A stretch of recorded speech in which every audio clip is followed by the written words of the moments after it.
Do you want me to be looking at you when I answer these? Look into the camera, I guess. Okay. I'll look at you when I ask the questions. Okay, everybody quiet off there. Just gaze deeply into my eyes, all right? Don't blink too much because it ruins it for me. All right. Okay.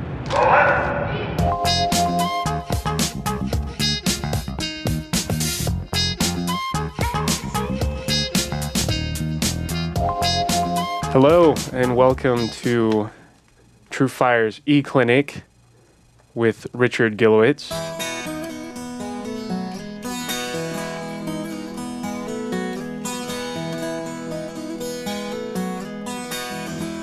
So, Richard, thank you for coming in today. Hey, thanks for having me on. You are on a busy schedule, as usual. Always. Yeah. My goal in life is to do absolutely nothing, and I keep failing miserably at it.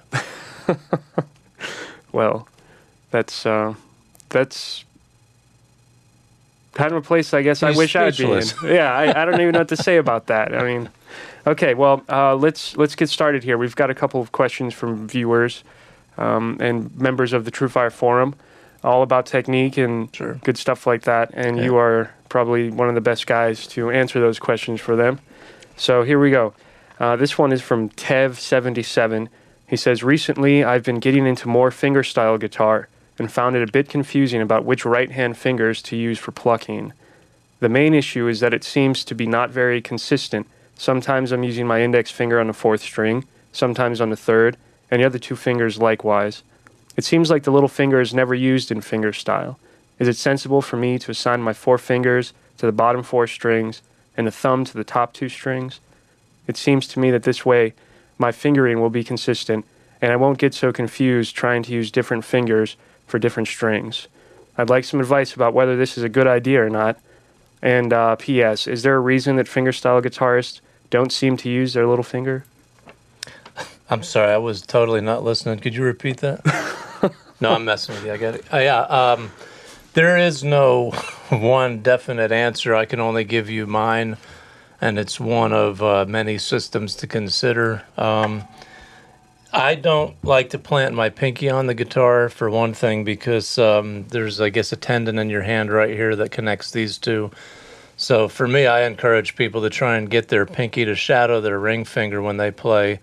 And banjo players, I guess, might use these 3 fingers here with picks. I'm more like a classical player, use these 3 and the thumb.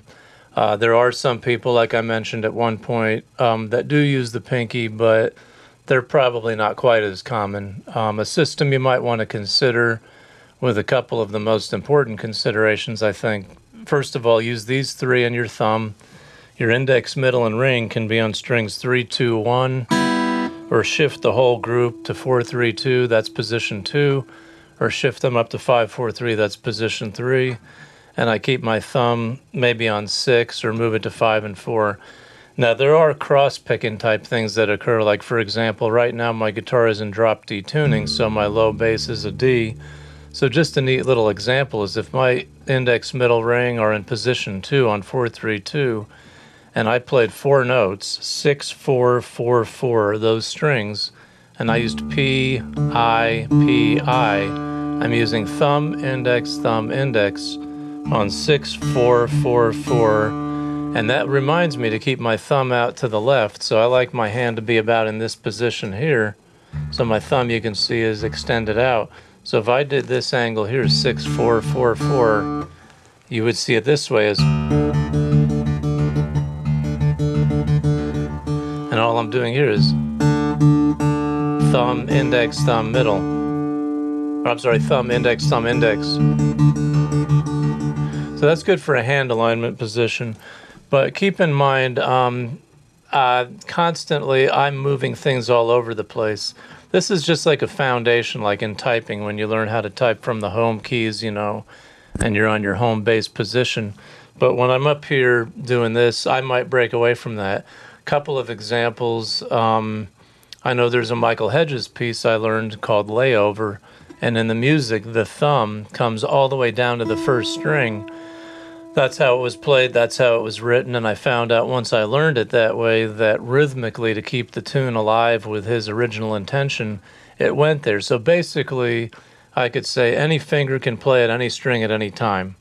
Outside of that, if you're looking for something simple, think of that 3-position foundation hand position like this. But a big thing I want to talk about, I call it finger substitution. So if you're ever in a case where you have to play, say, the 2nd string twice in a row, I think this is very common in classical playing, but it would depend on the 3rd note how to do the finger substitution. So if I needed to play 2, 2, and then 1, I would play my middle on 2. I don't want to play middle again because that's doubling up.